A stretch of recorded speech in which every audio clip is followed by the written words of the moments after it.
Intertalk Radio, you're in to all things music.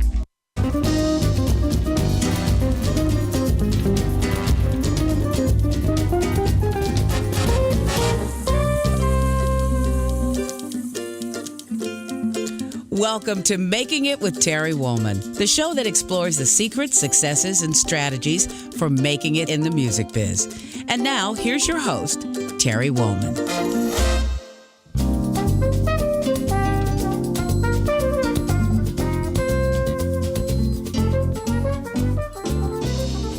Welcome to the show, and thank you for tuning in. I want to say a quick thank you to my guest on last week's episode, Melissa Manchester. To celebrate 1 year of shows, Melissa took over hosting Making It to interview me on a video and radio simulcast, and it was a lot of fun and pretty insightful. As a matter of fact, I shared some stories that I've never told anybody, so thank you, Melissa, for celebrating 1 year of Making It with Terry Wollman. If you didn't get to see it, you can find all of our episodes at entertalkradio.com/makingit, or download our app and take us with you. Also, be sure to tune in for upcoming episodes with bassist composer Nathan East, singer, actress, choreographer Tony Basil, percussionist Lenny Castro, and also behind the scenes look at Taylor Guitar. So we've got some cool things coming up. I'd like to take a moment to also thank the companies that help me sound my best in the studio and on stage: Blue Microphones, Seymour Duncan Pickups, Taylor Guitars, Mesa Boogie Amps, D'Addario Strings and Planet Waves, Motu Digital Performer, IK Multimedia, and Exotic Effects. So often I get asked questions about the creative process, so I created this show to focus on what it takes to have a lasting career in the ever-changing landscape of the music business. You're really in for a treat, as I've invited my friends, some of the best and brightest in the industry, to share their stories on how they have influenced the music that has shaped our lives. I guarantee you're going to love it. So let's get started. My guest this week is author, speaker, nonprofit consultant, TV film producer, and music manager, Ken Kragen. A graduate of Harvard Business School, Ken Kragen's illustrious career transcends the music and entertainment industry, where he spent many incredible, successful years. He has managed some of the world's most important entertainers, including Kenny Rogers, Lionel Richie, Trisha Yearwood, Olivia Newton John, the Bee Gees, Burt Reynolds, the Smothers Brothers, and many others. He was the creator and organizer of the historic humanitarian projects We Are the World, Hands Across America, and NetAid. Amazingly, over 95% of the acts he managed have become stars, and 90% of the projects he created and spearheaded have achieved success. During the past few years, Kragen has devoted his time to teaching, speaking, and writing, as well as consulting for leading corporations and nonprofit organizations. He teaches a 10-week undergraduate course at the Herb Alpert School of Music called Stardom Strategies for Musicians, based on his unique concepts of career development and formulas for advancing projects to a higher level of excellence. Ken and his friend Quincy Jones produced a portion of the 1992 presidential inauguration of President Bill Clinton, and Kragen recently helped stage a national campaign that got 1.3 million kids to stand up and take a pledge against bullying. He has written the best-selling book, Life is a Contact Sport, which is filled with unique and well-tested career advice.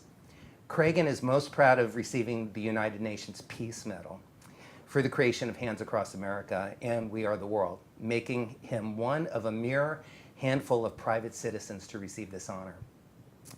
Please welcome my guest today, Ken Kragen. Hi, Ken. Hi, Terry. It's great to be here. It's great to see you. Yeah. And here is in your office, amongst some really wonderful memorabilia and pictures of your family. And yeah, it's a fun place. I started, it's funny, somebody came to me years ago. I had this wonderful office building for 25 years, said, how much you want for it? And I said, it's not for sale. I've been here 25 years. Yeah. It's like a house. It's gorgeous. And he said, no. How much you want for it? Went home, talked to my wife. Next thing I know, we gave him something outrageous, and he said, you're out in 30 days. And I moved home, and I thought, I'll be home for 1 month. Right. Right? Well, it's 10 years later, right, and I'm still here. Do you like having home office? Oh, it's so easy. Yeah. You roll out of bed. I work in my workout clothes. Right. It's the best. Yeah. It really is fun. You know, the only problem is you sort of work day and night. I was just going to ask, do you Yeah, find that it's you're sort of- overworking? When I'm truly busy, I sometimes feel that way. Right. Lately, I've cut back some, so it's a little more manageable. Yeah. And, you know, it's just, but working out of your house is, I mean, right away I looked at it and I was saving $50,000 a month. Right. I went, Right. holy cow. I cut staff, I Yeah. cut everything. Yeah. It was just great. I love having a home studio. Yeah. There's the upside and there's the downside as well. I mean, I get great work done. I can record in my workout clothes, like you said. Yeah. And but it's important to have balance in your life. Yeah. Which I know that you do. I mean, that's one of the things that have always found really interesting about your career. You feel that it's important to, you know, as a matter of fact, you say that really your career isn't your life. No, it your isn't career who is you not are. your career is one of the tools Right. that you can use for the best life possible. Right. But it's only one of them. Yes. Okay? You have to take it along with all the other things that can happen in your life and that are part of your life, your family, you know, your interests, your hobbies, your relationships, charity work, whatever, all of it comes, and each of it is a tool you use to have the best life possible. Mm-hmm. So, and I teach that when I teach at UCLA, which I've done a lot. I've actually done about 11 years of classes at UCLA. I try to imbue in the students a way to look at what's going to give you the most fulfillment, the most enjoyment, the most pleasure. If you find the things that you're passionate about, and that's a big word. Passion. Every guest at my class comes up with that same word. Find what you're passionate about. Right. You'll never work a day in your life. Right. I mean, there's a lot of those kind of sort of cliche now, but they're real. They're really based are on true. truth. They're absolutely true. You find what you're excited about. And I think when people say to me, so, you know, how do you choose what you do? I say, I do what looks like fun, or I can be passionate about, or I'm excited about, or it's going to affect a lot of people, and that's going to make me feel good and feel Right. fulfilled. And, you know, I literally have my students sit down. They go home that first night, and they make a balance sheet. They put all the things they like on one side, and they prioritize them. What do you most enjoy doing, and so on. I mean, there was a time in my life when I put playing basketball as number one. Right. You know, and I tell them put sex on there, put everything Yes, on there. Don't hesitate. What are your biggest, passionate, most fun things in life? And then do on the opposite side the things you dislike, the things you'd most like to avoid in your life. Now, you're not going to always get to avoid everything that you don't like when you're working or doing anything in your career, and you're not going to get to have everything be at the top of that passion list and that likes list. But if you can maximize the likes and you can minimize the dislikes, you can end up with something that you'll probably be very successful with, because you're going to enjoy it thoroughly, Right. and it's going to fulfill you. Yeah. And that's the simple, you know, thing that I think feeds it to the theme of what you know, talk about on this show. Right. I think practically nothing is more, you know, relevant than that particular thing. You know, before we talk about your early childhood Yeah. and then get into your class and what you teach, you know, I just want to make an observation. You know, one of the things, since we're talking about balance, is that you have managed in your life to find a way to create balance in your business life, in your personal life. You have become a master at creating prosperity for yourself and for your clients, but at the same time, you've also found the balance for creating important things for the planet, for the world. You know, things that benefit, that are more selfless. And the thing that intrigues me about that is the balance aspect of that. And how do you do that? I don't know. Well, a couple Or of why things. do you do I that? think I want to go back to my dad, you know, okay? That's where I'm leading this Yeah, to. really. Okay. When I was 15 years old, Right. my father was a big-time lawyer in Los Angeles. He represented 11 studios. He was the managing director of a big firm called Loeb & Loeb that's still around, but in those days they were the firm in the Right. entertainment business Right. here. He represented Deborah Carr, William Holden, Alan Ladd, Mickey Rooney. They were all his private clients. Right. He was making a lot of money. Yes. And the University of California, where he had gone and graduated both undergrad and law school, where he'd met my mom, they offered him the paltry amount, $12,500 a year to go back and teach at Bolt Hall at the law school. And he took it. He took the job. And we moved. Right. It was like a total demonstration of follow what you love. Yes. He And what you stayed there believe in. 42 years. He taught till he was 87. He chaired committees till he was 95. He died in his sleep at 98. He was like a living example of live your passion, enjoy your passion. Right. He was passionate about the law. He was passionate about teaching the law. There are tons of lawyers I run into now who had him and respected him. He was a very famous lawyer. He's a little bit like the paper chase. He was very tough. He walked in the first day, or one of the early days of class, called on a student, Mr. Williams, and said, "I'm sorry, sir, I had a rough night last night. I'm not prepared." He said, "Well, Mr. Jones, no, I'm sorry, sir." And you get to the third one, Mr. Smith, he said, I'm afraid I'm like the other two. My dad closed his books and left. Ah, He said, "I'll be back when you guys are prepared." right. And he was a master. He was very famous there for that. But I think that taught me the lesson in the best possible way you could, To follow your passion. Follow your passion. And do the what other you part love. of it, there's a second part of it. And the second part of it is this inherent belief, and I'd like to say it's religious, but it really isn't, although it's very parallel to that, in that I believe everything happens for a good reason. So no matter what happens in life, in my life, I view it as an opportunity, even the bad things. When Harry Chapin, who was my client at the time, was killed in a car accident, within 2 hours I had raised $200,000 for the causes he believed in, because I knew once Harry was gone, we weren't going to have that opportunity. Right. And I called people to tell them about our loss, but I also called them to say, look, we got to keep Harry's work going. What can you contribute? I always found in anything and everything that happens, and I can give a lot of examples, but I don't think we want to take time for them here, where you can look at whatever's happening, no matter how far negative you may think of it, and how you can turn it into something that has positive aspect. Maybe the best example is Mothers Against Drunk Driving. I mean, those women lost their kids to drunk drivers, formed an organization which saved millions of lives. It hasn't brought their kids back. No. But what it has done is given their kids' death a purpose. Right. And it's made it easier for them. Right. You know? And it's helped other families And it's helped, as well. and it's saved many other lives. Yeah. You have said before that after Harry Chapin died that you almost felt like he inhabited your body. And somehow that set you on a course of wanting to continue to stop hunger in the world and Hands Across America and We Are the World and all the other things that you've...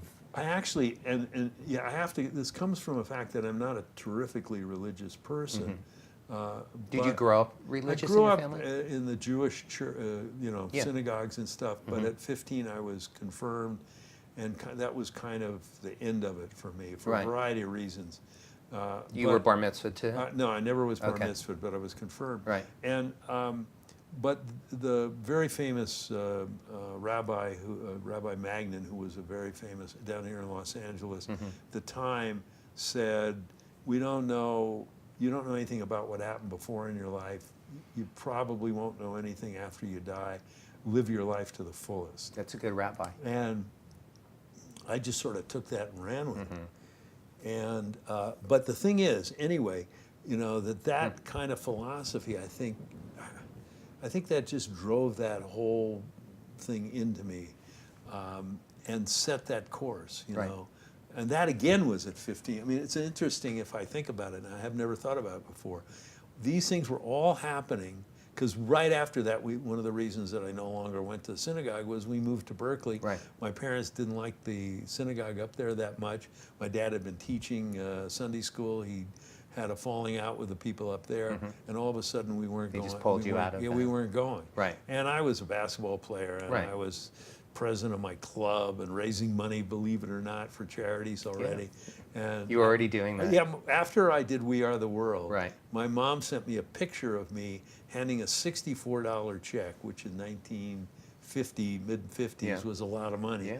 $64 that we had raised from a dance that we had done, Fantastic. to the Red Cross. Right. So I was doing it right, way back then. But we talk about the fact Harry was certainly the inspiration for We Are the World and other stuff that I did. And during We Are the World, I had this moment. I had just come from seeing the big Life magazine that actually, Oh, that's great. I just come from seeing, we can throw that away. I just come from seeing that. That's this. And it's like an 8-page spread. They showed me the preview of it. And I was in the car, and we were driving away from this. And my God, all of a sudden I felt like Harry had just literally crawled up inside me and was controlling everything. I had that physical experience.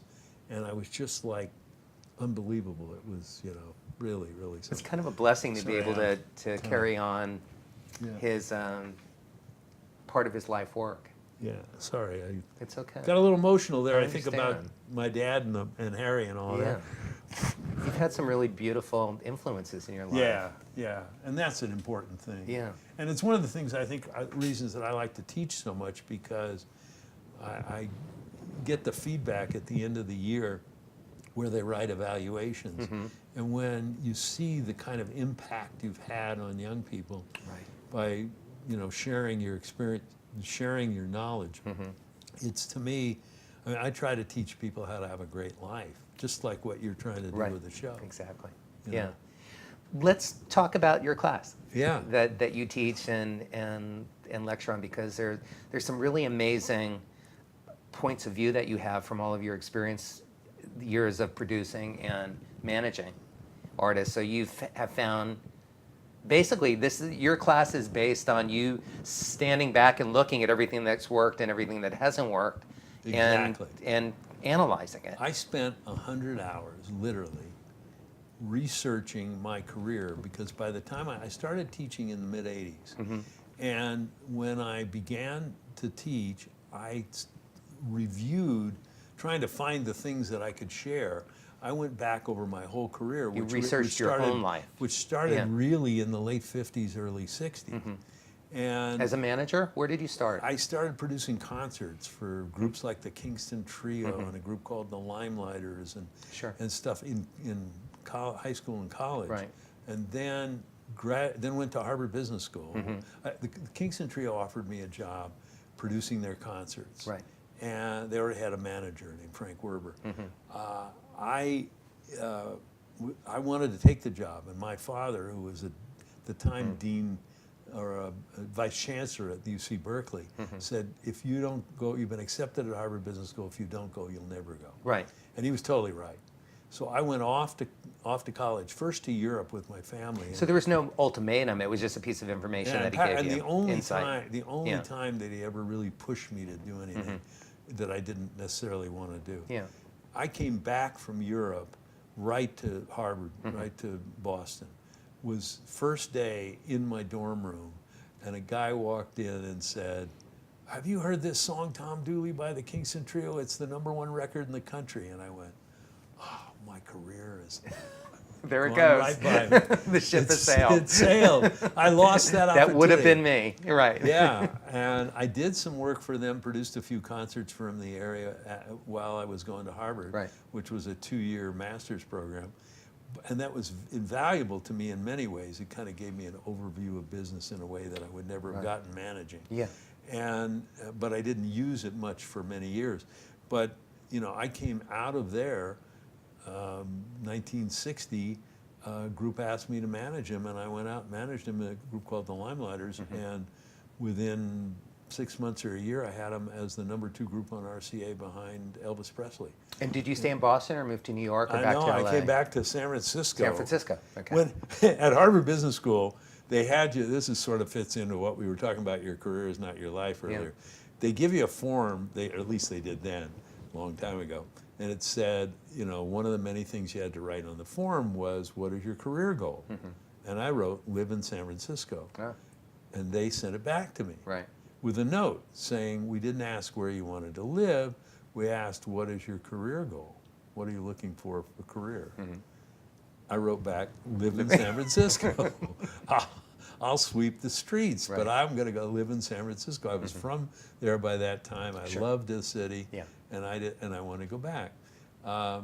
So they said, fine. Well, this group took me on that was based out of the Bay Area, out of San Francisco. I went back there. I first, by the way, before they even started managing, I started managing them. I tried to get a job in advertising in San Francisco. All the executives from New York and other places wanted to live in San Francisco. You couldn't. They said, we can get experienced people with 25 years of experience who will come out and work for us here in lower positions. Right. So I was going to be frustrating. But I was able to manage a group that got hot. And take them to the top of the charts. And the day they broke up, I signed a group called the Smothers Brothers. Beautiful. And literally, it was on the same day that the Limelighters broke up. So I went from one success to another. We're going to head into our first break right now, and when we come back, we'll pick up with the Smothers Brothers and then into some of the details about the class that you teach. Great. Thank you for having me here in your office, and we will be right back. I'm here with Ken Kragen, and stick around for more interesting conversation on Making It with Terry Wollman. Are you serious about your music? Are you ready to run with the big dogs? The experts at Pitbull Audio have the gear to get you into the game. From leading manufacturers like Mesa Boogie, Fender, Pioneer, and American Audio. To sound your best, you need the best. Pitbull Audio can deliver in rehearsal, on stage, and into the big time. Dropping beats, shredding guitar, or making the crowd roar. Whatever you dream, Pitbull Audio can help make it happen. We are Pitbull Audio. We want you to play it loud. PitbullAudio.com. You know what's all around you every waking moment of your life? Marketing. You're choking on it. I'm Scott Robertson, and when it comes to strategic PR, branding, and marketing, I've seen it all. And actually, I'm still seeing it because bad marketing never sleeps. Join me each week on May the Best Brand Win, right here on Intertalk Radio, and learn how to make the marketing for your brand unforgettable. Hi, I'm Tim Dolbear, the host of Sound Experience on Intertalk Radio. Each week, I talk with top professional audio engineers, producers, musicians, and the manufacturers that make the tools that we use in the studio each and every day. From capturing the perfect take to mastering your final release, and the tools and how the pros use them, we are going to dive deep into their process and learn from their experience. I look forward to you joining us each week on Sound Experience with me, your host, Tim Dolbear. This is Jackie Bertoni from Jackie's Groove. Come join me weekly on my journey through the music business as I take you behind the velvet rope, interviewing industry notables such as Al Di Meola, Michael McDonald, and Al Jarreau, to name but a few. Listen to their stories on being in the studios recording #1 hits and onto the stages throughout the globe. Allow me to be your music historian. You can hear me live every Monday at 2 p.m. and every Wednesday at 12 noon Pacific Standard Time or 24/7 on jackiesgroove.com. Ready to get your groove on? And you're listening to Making It with Terry Wollman.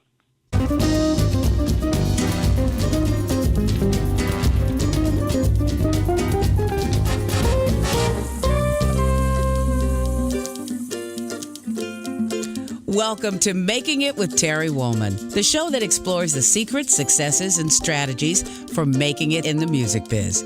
And now, here's your host, Terry Wollman.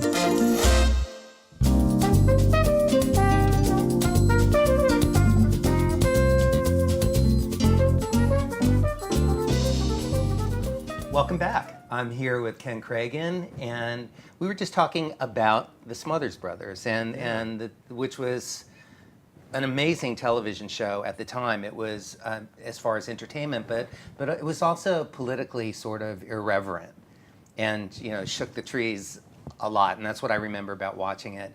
So tell me about that experience, how that all came about, because you went from one job, your first job, to your second, meeting the Smothers Brothers.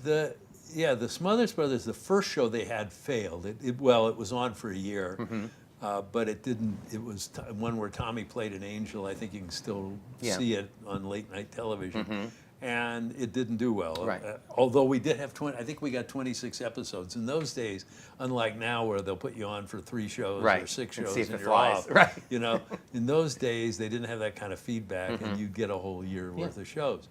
But at the end of that we didn't have anything going, and Abe Lasvogel, who was the head of the William Morris Agency, sold CBS on the idea that all their stars were getting old. They had Ed Sullivan and they had Sid Caesar. Right. And they were all getting old, and that they needed young talent. And Bonanza on NBC was just ripping up the ratings and was #1 for 8 years, and no one could beat it. Right. But they figured, well, this is a cheap show to do. We'll put it on the air against Bonanza. It's not going to win. It's not going to go anywhere. And, we come on the air at the time of the Vietnam War. Right. We come on, when young people are looking for an alternative. Right. And all of a sudden, we become the hot show. And the funny part of it is, we used to say, and it's really true, that maybe 5 minutes of the show was controversial. Right. But it felt like, because it was so outrageous for the time, if you watch it now, Right. you would think, what's the big deal? What is the problem? Right. We didn't say 4-letter words, although we'd put them in the script very often so the network would miss some double entendre. Oh, you'd give them something to give them take something out? to take out, We'd give them, that was one of the techniques. Nice. And they were very naive, particularly about drugs. Right. We had a little segment on that show called Have a Little Tea with Goldie, which was all about drugs. And it was a lady named Lee French, and she was fabulous. She'd come really literally out of a commune, an actress who'd been living in a commune. And she'd get on the air and she'd go, "Hi, I'm Goldie, and I want to greet all you women today the way I always do. Hi." Right. And everything in her whole it's one of the funniest bits ever. And we got away. They never censored that segment. Right. They didn't understand right, what they was didn't. going on in that culture. Right. They didn't get it. They only started really getting on us when particularly Johnson and the government got really upset with some of the things we were, saying about him and stuff. Right. Well, you also ran Pat Paulson for president. Yeah, we did. I loved doing that. That was one of the most fun times I've ever had. Yeah. And the weird part is he ended up getting 200,000 votes. We didn't want, because we were pretty liberal, we didn't want to hurt Humphreys, who was the Democratic candidate. Right. And we didn't want to take votes away, so we really went on the air in the weeks before and pleaded with people not to vote for him. I remember that. And they still voted. They did, right. I remember that as well. They still voted. Yeah. But, that was the year that Bobby Kennedy was assassinated. There was a lot of he would have been probably elected. And that was a tumultuous year with lots of things happening that were unfortunate. But it was quite an experience. But the big lesson I learned from the Smothers relates to the question you asked me before we took the break. And that is about sort of the things that came out of the class when I did all that background research. Right. I went back and looked at my time with the Smothers Brothers and other careers and realized that every time we got real success, it took like at least 3 major impressions out there that any recipient would get for them to take some action, turn on our show, buy our record, come to the concert, whatever it was. And I saw it literally in the fact that the very first month that I had the Smothers, one particular week, they were on 3 major television shows at one time. And that exposure of it was the first time, just the concept that there was something magical about threes. Yeah. And later, as I went into it more and more and more, I realized that it took multiple impressions to get people's attention, and that you couldn't sell them anything or get them to take any action unless you got at least 3 impressions in front of them in a very limited period of time. And that particular lesson has been the one that my students forever, because I've been teaching since the 80s, come back to me and say, I use your magic of threes. I use it all the time. I use it in everything. I use it in my social life. I use it in my business life. I use it every way. That if I want to get anybody to take any action, I know that I've got to put 3 impressions out there that they will get. Now, the ancillary to the very important one is that if I'm trying to reach you, Terry, I can aim 3 things at you, and they can hit in a day, which is ideal, or less than a week, which is the sort of maximum that I want you to get 3 impressions in a week, at the most. If I'm trying to reach hundreds of thousands of people to listen to my music or to turn on the TV and see my show. I need to put 6, 8, 10 impressions out there, different things, coming from different directions. Because it's the recipient has to receive 3. And if you're looking for a large mass audience of some kind, getting 3 impressions to any one person there is going to take a whole slew of them out there. You have to cast a wide net. And you see it every time. Right. Look at the way motion pictures studios advertise their product. They come at you from every direction possible. They've got the stars doing interviews in all kinds of places. They've got ads running on TV and radio and internet. They've got mailings. They've got contests. They've got stuff going on, stunts, every imaginable thing. And so it takes that. Now, I like to tell this story because it is the best, what solidified the magic of threes for me. Oh, I know. Yeah. It's Lionel Lionel Richie. Richie. Absolutely. Okay. I'm very fortunate to get Lionel Richie as the closer. He's my client, and he has the #1 record in the country. All night long. All night long, and I get him to close the Olympics with it. Huge. Okay. I was told, I think this is a little high, that 4 billion people were watching. So okay? at least a few billion. A few people. billion, for sure. And this is when everybody's watching network television. Right. Okay, Live. because this is 1984. Right. He goes on and does We Are the World, and we have 1,000 dancers and incredible visuals, and it's the #1 song in the country and everything. And there's no movement in his career. Right. I'm the manager. I mean, one of my students said to me, Mr. Kragen, you were the manager. Why didn't you apply the magic of threes? I said, I hadn't taught it yet. I hadn't gone back. Right. I didn't know the principle. Right. We had nothing around it. We didn't do any media particularly. We didn't have a record out at that point. Nothing around it. Nothing surrounding it. Because you didn't think you needed to. We thought we had the biggest piece of exposure you could ever have. Right. And that's the mistake people make, particularly in the entertainment field. Right. Since you have a lot of people watching who are musicians and others. You make the mistake, oh, I'm on the Tonight Show, oh, I've got it made. Right. Or, oh, I've got this record coming out and there's a big push behind it, I've got it made. No, it's multiple impressions in a concentrated period of time. And the lesson of Lionel Richie is 6 months later, he hosts the American Music Awards. Right. Okay? He's on the cover of TV Guide, which at the time is the biggest publication in America. He writes and records We Are the World with Michael Jackson, and we record it that night. The week following, he does all kinds of press. We do press conferences and everything. And 2 weeks, 3 weeks later, he hosts the American Music Awards. Right. So, but 2, 3 weeks later, he's a guest on the Grammys, right. and he wins 3 Grammys. He won 6 American Music Awards. He won 3 Grammys. Okay? Now, his career goes through the roof. But the truth is, if you added up all the people who saw him on all those places, you still wouldn't come to as many people as saw him on the Olympics. Right. The difference was they saw multiple impressions. Tons of them saw Right. and his career skyrocketed. His records went, we were a little late with a record, but we got a record out that went through the roof. Everything did well because it was multiple impressions in a concentrated period of time. Right. The magic of 3 works, totally, totally works, and it works in every way you can think of. Right. I don't know what our time for break here is We're here, good. but I'll tell you one more Yeah. story because I think this magic of threes is such a valuable thing.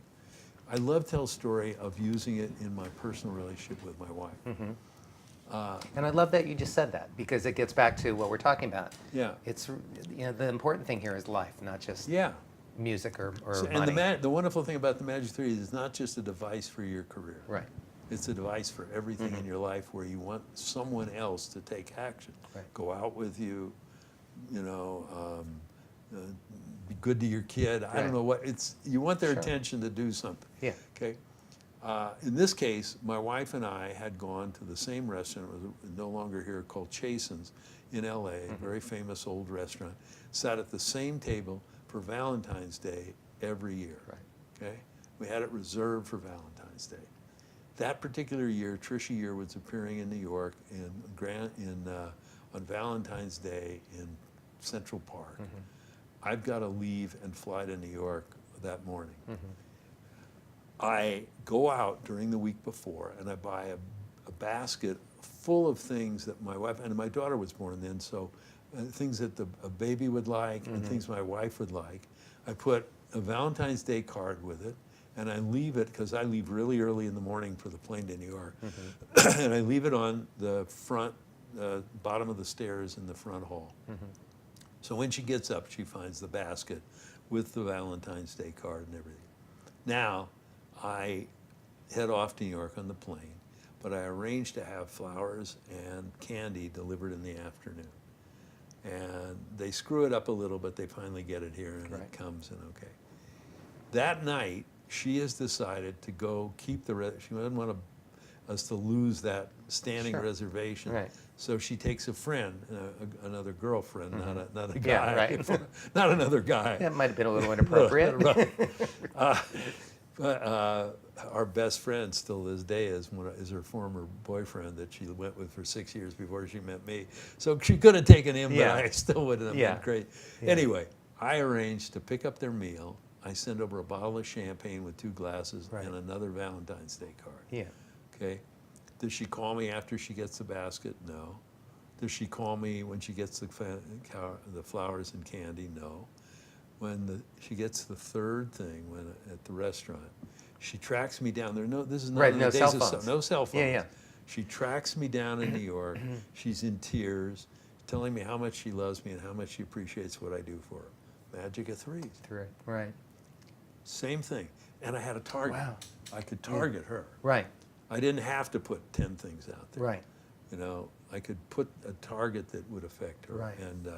And it works over and over and over. I've got a million examples of it, but that's, you know, it really does work. So what would you suggest now for, especially since radio has changed, Billboard charting doesn't have the same weight as it used to financially. It doesn't automatically lead to work or performance opportunities like it used to. But for an artist who's putting out a single, regardless of the genre, what are three things to do besides radio promotion? Well, let me start with what not to do. Okay? Even better. And what not to do is figure the 3 pieces of social media, say Instagram, Twitter, and Facebook, which, by the way, is 70% of the marketplace is Facebook, even though a lot of young people aren't. They're not following it now. Yeah. But those 3, let's say, or any of the myriad of other social media, I count them as one. They're redundant in a way. They are redundant. If you have gotten an Instagram on something, you may have looked at it. If you then get a tweet on it, maybe, but maybe not. If you then get a Facebook post or something like that, you're going to ignore it. So social media is collectively social media one. Okay. Yeah, okay. Number 2 is finding, first place, when I teach at UCLA in the first 10 minutes, I say, if you're going to get people's attention, it has to be unique or special. That's right. It's got to have real substance to it. There's got to be something there that if you get their attention, they're going to take action on. They're going to care about it. If it's a record, is it good enough? Is it unique enough, special enough that they're going to care about it and want to have it? Right. Okay. And then the third thing is it's got to be unexpected. Right. On the word unexpected, the UCLA marching band marches right in one door. Loud and proud, right? In full uniform, through the room and out. Right. Okay? And you've made your point. And I've said, okay, where's the marching band and everything do? Right. How are you going to get people's attention? So you want to look at not only using Facebook or the media, what is it about what you're trying to get them to buy or listen to that's unique, that's special, and that can, in fact, gather their attention if you can get that message out. So that becomes the core. Where's your wow factor becomes the core thing that you need to look at. If you're simply putting out what anybody else has done. I mean, you know, even to these days, people come to me almost every week wanting to redo We Are the World. I say, look, it was already done. Right. Or redo Hands Across America. Yeah. No, we did it. Right. You know, find something that's totally unique, that's fresh, that's different. What is different about you? What is different about your product? or your service or whatever it is. Find the unique factor. Then go multiple directions. Then come, a variety of ways. Get a television appearance if you can, although you almost have to get a certain amount of sales, Right. But what can you make in way of a video that is totally fresh and has got a wow factor Right. to it? Where is the viral aspect of Right. what you're doing?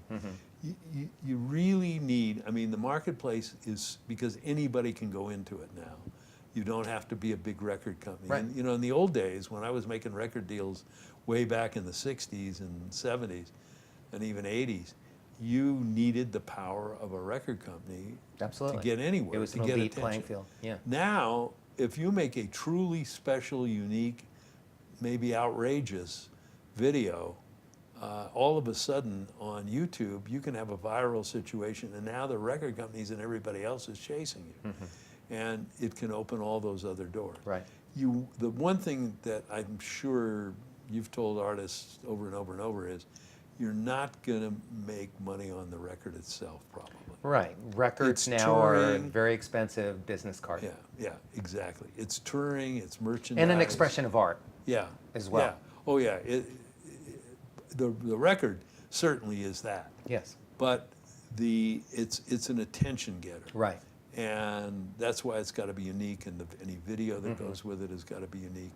But the income side of the business is really shifted to touring and merchandise, sponsorships.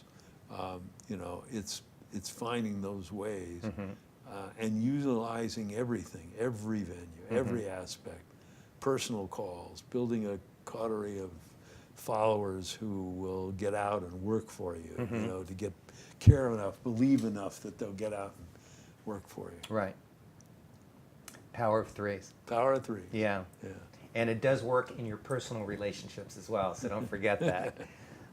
Even more importantly, you have a website. We're going into our next break, but I want everybody to go to your website, which is... It's just KenKragen.com. KenKragen.com. KenKragen.com. We'll also put up a link on your artist page that we're setting up on EnterTalk Radio. But I encourage everybody to go to the website because there's great information. One of the things that you believe in is giving things away as well as making money. Yeah. And one doesn't undo the other for you. There's also on YouTube and Vimeo. Right. Vimeo, I think if you can get to it, I've got a 45-minute speech to 2,000 people at a conference. The whole thing is up there. That's great. Yeah. And it goes much deeper into the things we're I think we'll talking put a about. link up to that as well for everybody. Yeah, So I can get you. we're going to be right back. We're heading into our next break. Thank you, Ken. I'm here with Ken Kragen, and we will be right back, so stick around. Hey, everybody, this is Phil Perry.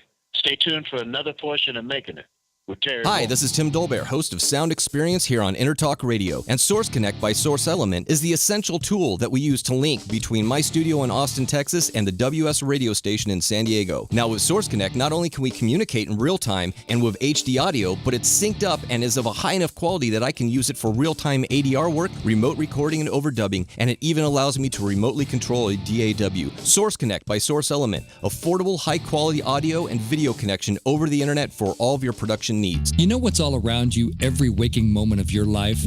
Marketing. You're choking on it. I'm Scott Robertson, and when it comes to strategic PR, branding, and marketing, I've seen it all. And actually, I'm still seeing it because bad marketing never sleeps. Join me each week on May the Best Brand Win, right here on InterTalk Radio, and learn how to make the marketing for your brand unforgettable. Make this your vinyl night.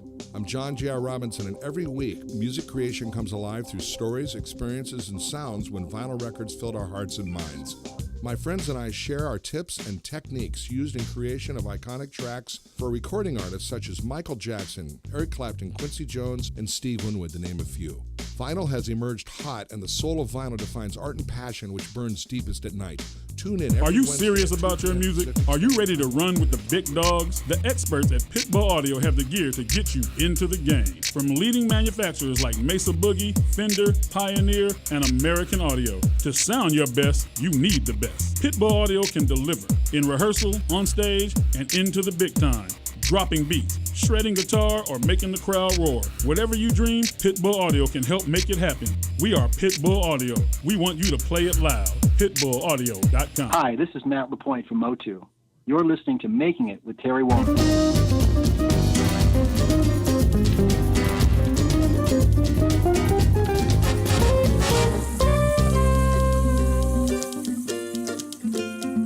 Welcome to Making It with Terry Wollman, the show that explores the secrets, successes, and strategies for making it in the music biz. And now, here's your host, Terry Wollman.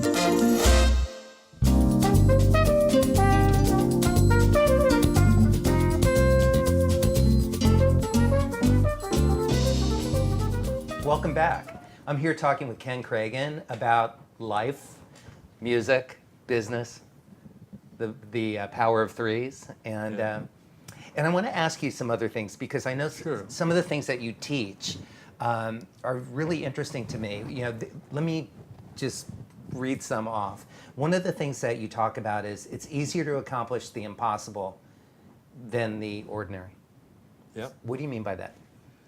Well, it goes back to what we were talking about with the magic of threes, and where we were saying that you can't sell anything to anybody or get them to take any action unless you get their attention. Right. If you're doing the ordinary that's been done before, people go, "Oh, that's nice. I've been there." Yeah. They're too busy in their lives to pay any attention, and they don't do it. They Right. don't take any action. On the other hand, if you set out to accomplish the impossible, or what people view as impossible, and you get anywhere near the goal, or you just start to have a little bit of success making it work, now everybody's talking about it. Or maybe you haven't even started yet, but maybe it's just the idea that's crazy, like Hands Across America, putting 5.5 million people holding hands in a continuous line from New York to LA. There's all kinds of reasons why that won't work. It won't. But we did it. Right. Okay? And we did it in part because it was impossible. Right. Okay? Because once people realized maybe I can be part of something that's historic, they all came out. Right. And the impossible becomes the thing that people talk about, that the media get interested in. Right. You know, I mean, I hate to say it because I'm a pretty liberal guy, but, you know, it was impossible for Donald Trump to get elected. Right. And he did. Right. And I saw that coming. And a lot of people did. Michael Moore talked a lot about it before the election. And it was because it was so outrageous and so completely impossible. And there was no way that a guy who had said the things he did and done the things he did would win. Right. And yet he won. And why? Because he got the attention of a group of voters who he needed to win that election. Right. And he resonated with them as much for being outrageous as maybe even today I heard a discussion in which they were talking about how much people responded to how much they hated the inactivity of government and the things that weren't getting done.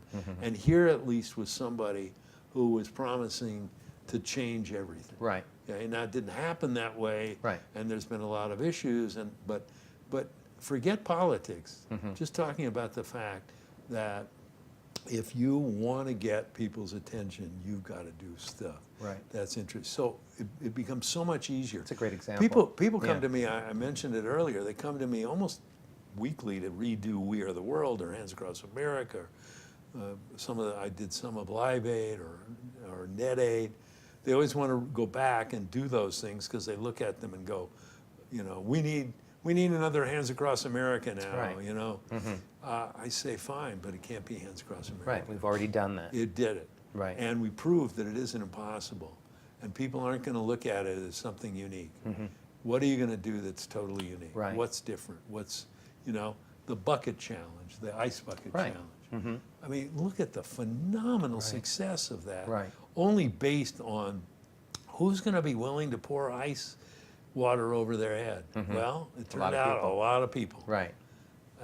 Because it was different, it was fun, it was, you know, people. The other thing is we have very little, with everybody tweeting everybody else, particularly young people, there's very little coming together as community. Right. And if you can find something that brings people together, you can create, that's what Hands Across America did. people said, oh, you know, I got out with my friends and I did it. And, I mean, and it just got everybody's imagination. And even towards the end of the launch of Hands Across America, you were almost shut down by the insurance companies. Oh, but, yeah. But one of your points of view is that there is always a solution. Yeah. And you found a solution with the insurance company. You found an insurance company. What was the statistic? Oh, it's kind of a funny with story. 200,000 people. Yeah, the actuaries, Yeah. the guys who compute what chance there is you're going to have an accident Right. or whatever. They computed that for every 200,000 people, there would be one death. Right. And we had So you had to be 5.5 liable. million, Right. yeah. Okay. And so they were telling us we had to have this insurance. And I had a board in those days, big mistake, but I had a board full of extremely big artists. Right. Harry Belafonte and Right. Kenny Rogers and Lionel Richie and and Michael Jackson. Not people who were very scared of being sued for, one death in every 200,000 or something. Right. But so they really gave me an ultimatum. Right. You have a week to get insurance or else. And there turned out to be only one insurance company. I don't even remember what the name of it is now. One insurance company that would do this. And I flew on the red eye to New York and got into New York. And as I was settling into my room, I realized somebody had told me that this insurance guy I was going to see was a Kenny Rogers fan. Oh, I woke Kenny up, or maybe I didn't. Kenny was always up early. But I asked Kenny that as soon as this man got in his office, would he call him and convince him to give us our insurance? And about an hour or two later, Kenny called me back and said, I've spoken with him. He was seemingly thrilled that I called him. He turned out to be a big fan of Kenny's. Nice. And he said, you'll have the insurance. Now, what Kenny didn't tell me is that he would charge us $2.5 million for the insurance. Minor detail. and that we had to self-finance the first $500,000 in liabilities in what do you call it, suits or whatever that came up. Yeah. But it didn't turn out to be that bad. That was a deductible in a sense. The deductible was $500,000, Right. and it turned out there was one death. There was. Okay. Yeah, it really was nothing to do with the line. Right. This group of people drove from Atlanta because the line didn't go down through Atlanta, they drove to Oklahoma or someplace like that. And on the way home, and I think when I say one death, I think the woman was pregnant. They had been drinking, and they were in the car, and they had an accident, and the woman in the passenger seat was killed, and they came after us and claimed it was, the fault of Hands Across America. And it wasn't at all. No. That's just being litigious. Yeah, we had very few. We had one other thing where somebody opened a folding chair and stood on it and cut off a finger or part of a finger or something and sued. But we learned a big lesson in that. Interesting lesson. Yeah. Insurance people taught me. Pay them off right away. Find a figure and give them, here's $10,000. Make it go away. Okay, because you will spend far more than that fighting it. Right. And you'll, over a period of time with the lawyer's expense and everything else. And in most cases, they're just looking for a quick payout. Right. It doesn't mean pay somebody in a totally, frivolous, dumb suit. Right. But that you can get rid of a lot of this stuff by just acting and moving quickly. And not necessarily being caught up in having to be right. Right. And you never know. You go to trial and a jury sympathizes with the poor person that with half a finger. Half a finger. Yeah. Goes, right. Look at this. You also talk about another point that you teach is getting caught telling the truth. Oh yeah, I love that. Yeah. Probably the second most prominent thing that people refer to in my classes, or when they've heard me lecture corporations, which I do a lot of. Right. Is this whole aspect that honesty, getting caught telling the truth, that honesty is a tremendous tool, that you can truly build a career with honesty. I mean, when I came to Los Angeles way back in the 1960s, I had one objective, and that was to gain the respect of my industry. That was my only, and I realized that if you were considered the most honest guy anybody knew, you were going to have everybody's respect. And sure enough, I developed that over the years. But I teach it as a technique. Right. And I teach it as if you can find a way to confess to something you did wrong or some mistake you made, when it doesn't seem to be directly, when you could have gotten out of it, you know? I'll give you an example in a second. If you can do that, you build trust that you're always going to tell the truth. Right. So the example I use, one of the best examples, true story, is I made the first Gambler movie for Kenny Rogers and created that and produced it. And he called me up and he said, we don't know exactly when it's going to air and what kind of promotion they do. Will you get a hold of Bud Grant at CBS, the president of CBS at the time, and find out the details of that? And I said, sure, Kenny, I'll make the call. I was planning to anyway. I was usually on top of that stuff, but I hadn't done it yet. I forgot. I was very busy in those days. I was managing an awful lot of big stars. The Bee Gees. Yeah, well, I think I probably had Lionel Richie. Right. And I had a bunch of big people at the time, and I was very busy. Right. And I had a big company and staff, and they didn't do it. Now, he calls me back the next day and says, what did Bud say? And I have some choices, easy choices. Right. I can easily say, I left word for Bud, he hasn't returned the call yet. Right. Who's going to know? Never. Right. Oh, well, on the other hand, what if Kenny just happened to be walking on Fairfax Avenue near the CBS studios and Bud Grant was there, and he said, why don't you call my manager back? And Bud said, he never called me, I never got a message. Right. Now I've hurt my credibility. Right. But I don't do that.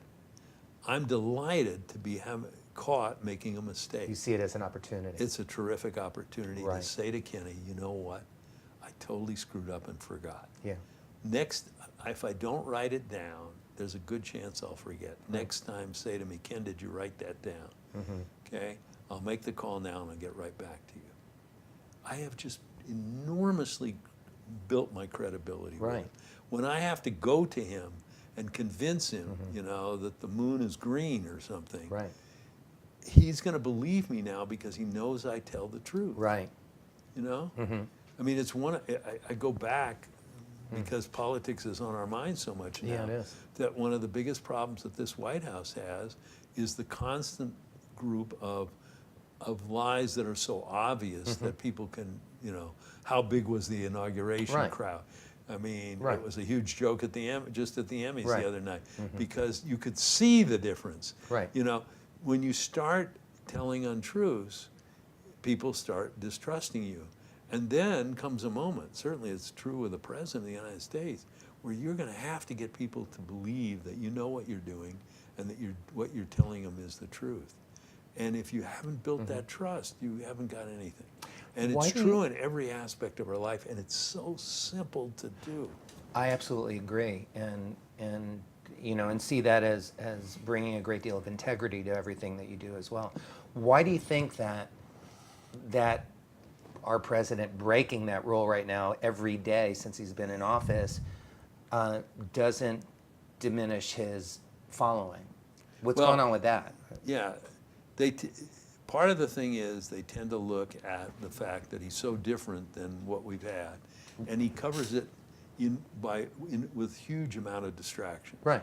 There's always some other thing Right. that media is paying attention to or that it's involved. Right. Where he, you know, where there are distractions, and so as a result, I mean, it's a very fascinating social, psychological situation because It is. You know, it's amazing.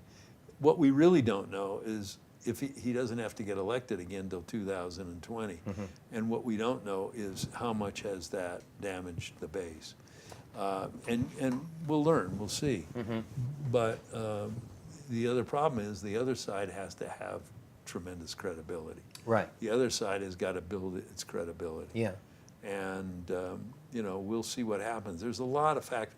Unfortunately, politics is both an easy example here and truly so complicated with redistricting and vote manipulation and all kinds of stuff that can happen that you really don't know what's going to make a major difference at this point. Right.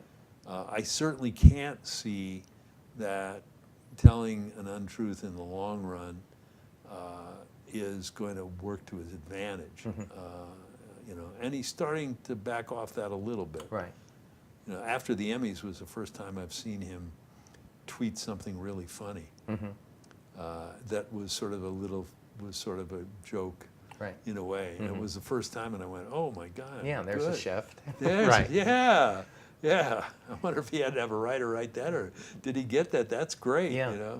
It doesn't bring me to want to vote for him. No, nor I. But it makes me hopeful. Yeah. That there's a change that's starting. Change and something happening. Absolutely. A few things. But for you, that your desire and understanding of how important it is to be truthful in life and in your career, I think was a big part of what allowed you to pull together 46 artists for 45 artists for We Are the World, and I had credibility. There's an integrity factor that you bring to everything that you do, and people know that about you. Well, where it really proved critical was in the whole Tonight Show controversy. With Helen Kushnick. Yeah, I wanted to ask you. Yeah, because there I had, with the media, tremendous credibility. Right. And particularly with a guy named Robert Hilburn, who was at the time the entertainment director, writer for the Los Angeles Times. Yeah. And when Helen Kushnick threw my client Trisha Yearwood off the Tonight Show because I wouldn't give her Travis Tritt, right? Who, by the way, using the magic of threes, I had built up to look much bigger than he was. Right. So she had to have him. Yes. And I wouldn't get him. I wouldn't pull him off of Arsenio Hall and cancel that in order for him to do the Tonight Show. She got furious and threw Trisha off the show, even though it was months later that Trisha was going to do the show. Yeah. When that went public, everybody I dealt with, including Howard Stern, who was a good friend of Helen's, believed my side of it. Right. Because I had a reputation for telling the truth. Right, and you spoke the truth. You didn't pull any punches on that. Did you ever? You don't have any regrets about that? No, none whatsoever. Yeah. No, and in fact, they made a movie of it, and I got to right. play You myself. played yourself in the movie. It was fun. We're getting to the end of our show. Yeah. I want to ask you a really quick question with a short answer, and then I've got a closing question for you. I know, in addition to everything else that you do, being an athlete and basketball player and all the other amazing things, photographer, calligrapher, you're really into astronomy. I just went to JPL and had my mind blown. Did you get a tour there? Had the private tour, and we looked down over the mission control and everything. You've actually built your own observatory. Yeah. I did up in built a home in the middle of California on a ranch that we had, and the first thing that went up was a pillar that would hold a huge telescope. Right. And the fourth floor, or really the fourth, there was a basement wine cellar, so it counted the thing as the fourth floor was the roof opened electronically in a spectacular telescope. And I had some of the top astronomers come and spend nights with me.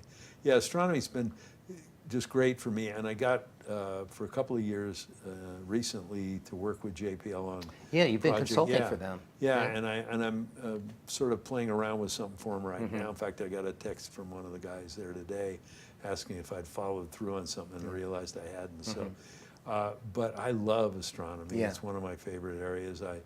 If I had been physically able to, I think I would have tried to be an astronaut. But I had some color blindness. I tried to get in the Air Corps, and I had color blindness to greens and browns or pinks or something, and I got drummed out. I need to cut to our closing question because we're almost out of time. Yeah. At this point of your life, Ken, with everything that you know to be true, what would you tell your younger self?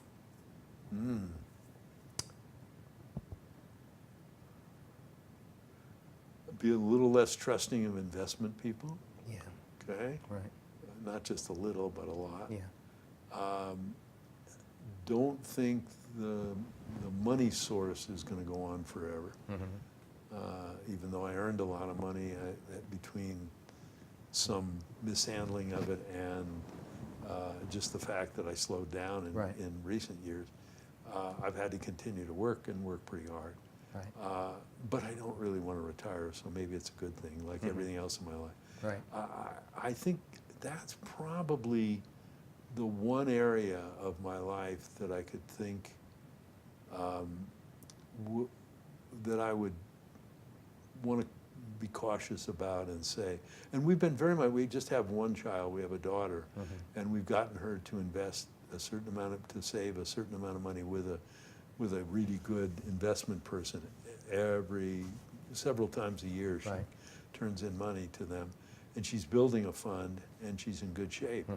And so I think we have a part of my younger self, a part of me that's younger, we've tried to implant that. Because I think there's a great belief when you're successful, extremely successful, you just try and live in the moment and not worry about the future. And, you know, part of that is thinking, well, hey, you know, I may get run over by a truck tomorrow and not have a future, so I better enjoy as much as I can now. I think that's really the biggest lesson that I probably would have told yourself. Would have taught myself, yeah. Thank you so much for spending the hour with me here with Ken Kragen. And please go to Ken's website to stay abreast of all the wonderful things that you continue to do. You can't, I don't make anything from it, but you can get my book. You can get my book on Amazon. You can still buy copies of it. I don't get anything out of that. And you can buy it very cheaply. And it's called Life is a Contact Sport. And I only recommend that if you want more depth about these same things. The only thing you have to apply is it was done before social media, so you have to put the social media piece into it, which I'm sort of attempting to do now in a new version.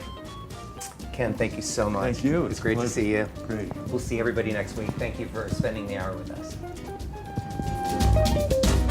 Tune in again next week for another great episode of Making It with Terry Wollman.